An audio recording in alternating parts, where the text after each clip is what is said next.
FM News Talk 97.1. On-demand audio.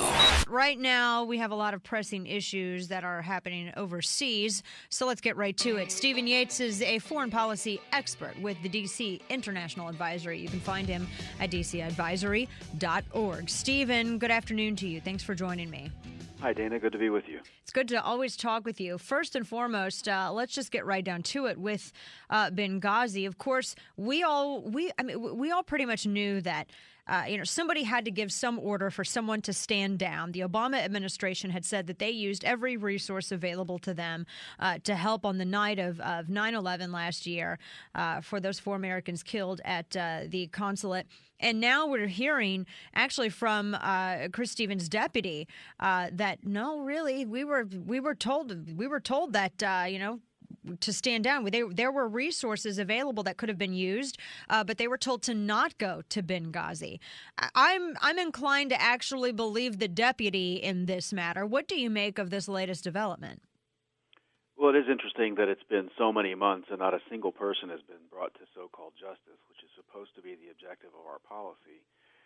And we are getting these sort of drips and drabs of truth. As you suggested, we all suspected strongly and maybe even knew someplace in our hearts and minds that this is the way things came down. We were never told the truth initially. It is absolutely false to suggest that everything that could possibly be done was done that fateful day to save the lives of those Americans. We were given a narrative that troops or capabilities were too far away. Well, maybe that they were too far away for part of the fight, but not all of the fight, and how could that be known at the time of launch, and would it have at least been worth trying?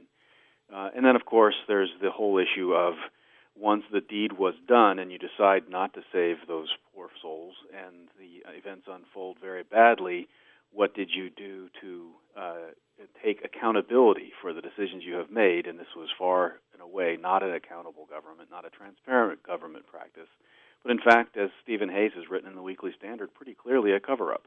Yeah, absolutely. And they were told that what was it, the special forces that were in South Africa, that they received a phone call saying you can't go now. Are we at this point?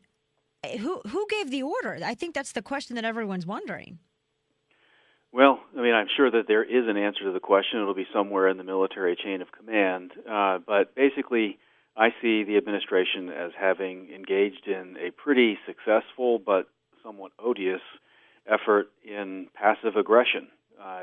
When you read what has been, how the decision-making process played out, you're not going to find an Obama-chaired meeting where he gives an order of this is how things are going to be done. We're also not going to find a similar meeting where Hillary says this is what is going to be done. Instead, you had an emergency meeting that is kind of typical of White Houses, run by a deputy national security advisor and groups across various agencies trying to troubleshoot.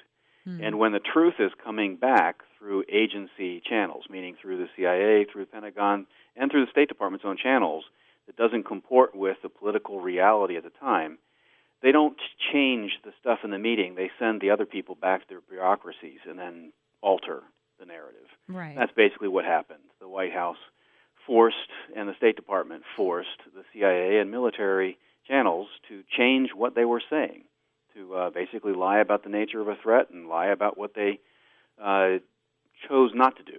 Wow. To try to intervene. Wow. And of course, that's and it's so.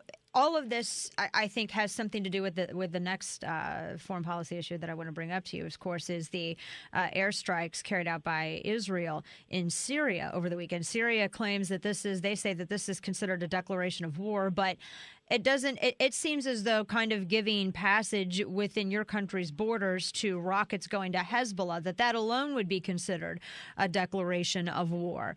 And is in Syria in any place at all aren't they too divided at this point because of the civil war brewing within their country? They can't really do anything in response to Israel anyway.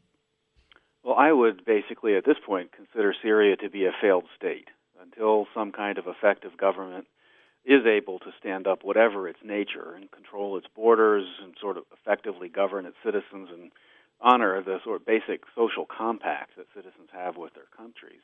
It's a failed state until that point, so it's far from that. One of the problems we have in the broader Middle East is that everyday actions are an act of war. If someone is looking for an excuse to go to war, they're everywhere. And we look at where Iran is going with its programs. Look at the various terrorist networks that sprawl across the region. They're just actions and activists that are engaged in a war right now. We just choose from time to time whether we're going to see it and declare it and counter it. And so, unfortunately, with Syria, the bad things have moved, and the Israelis multiple times have had to take action beyond their borders as an act of preventive self-defense. Right.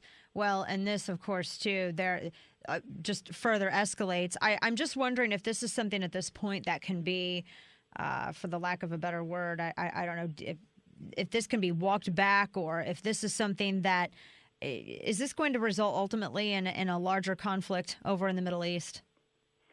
Well, my view is on Syria specifically, it is basically where it's going to be. And the signal that we have sent, I know that from our side of politics, we're often overly concerned, or our overriding concern is that the U.S. will become too involved.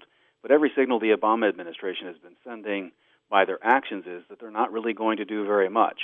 And so Israel, our major ally that faces risk of exposure in the expansion of a sectarian conflict spilling beyond its borders in Syria, they have to act on their own. And so that means the United States lacks the ability to influence Israel in its decision-making, which could spark broader conflict. But the greater risk is we don't have the tools of influencing other allies or the bad guys in the conflict too. So I think what it does is it extends out a period of time where we're at risk of events beyond our control. And once things blow up in those circumstances, the response is just that much harder. Well, and the administration hasn't condemned Israel for doing what they've done. I know a lot of countries came down on Israel for trying to defend themselves with the flotilla, but so far nothing from the administration. And I know that they've said before that, they have the right to defend themselves. So that's kind of a positive view, right? I'm trying to be somewhat optimistic. That is sort of a glass quarter full approach to the to the situation, but nonetheless true.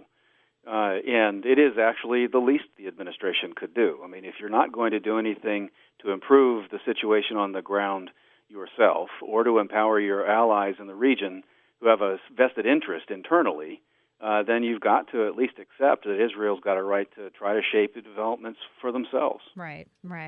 Well, gosh, we'll keep an eye, as always, on what's developing over here. Stephen Yates, always a pleasure to talk with you. Thanks so much for your expertise every week. We really appreciate it. Thank you, Dana, very much. Take